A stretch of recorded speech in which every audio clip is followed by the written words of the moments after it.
દક્ષિણ ગુજરાતમાં હવામાન ખાતાએ જે આગાહી કરેલી તે મુજબ 36 કલાકમાં જે વરસાદ પડી રહ્યો છે, જેને લીધે અનેક જિલ્લાના અનેક તાલુકાઓ પ્રભાવિત થયા છે. બારડોલી તાલુકાની વાત કરીએ તો બારડોલી તાલુકામાં છેલ્લા 36 કલાકમાં 9 ઇંચ જેટલો વરસાદ વરસ્યો છે, જેના પગલે ખેતરોમાં પાણી ભરાયા, રસ્તાઓમાં પણ પાણી ફરી વળ્યા.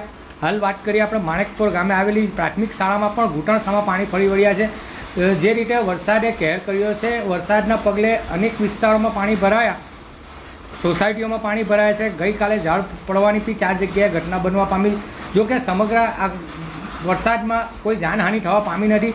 માણેકપોર ખાતે આપ જોઈ શકો છો જે રીતે માણેકપોર પ્રાથમિક શાળાના અંદર મેદાન આવેલું છે, મેદાનમાં ઘૂંટણસામાં પાણી ભરાયા છે, જેને લઈ શાળાના સંચાલકો દ્વારા બાળકોને રજા આપી દેવામાં આવી છે.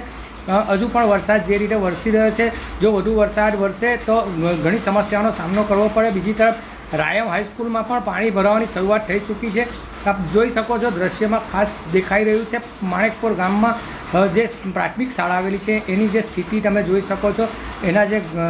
એનું જે પ્રાંગણ છે, ગ્રાઉન્ડ છે, તેમાં અત્યારે ઘૂંટણસામાં પાણી ભરાયા છે, જેને લઈ અત્યારે વિદ્યાર્થીઓને તો રજા આપી દેવામાં આવી છે.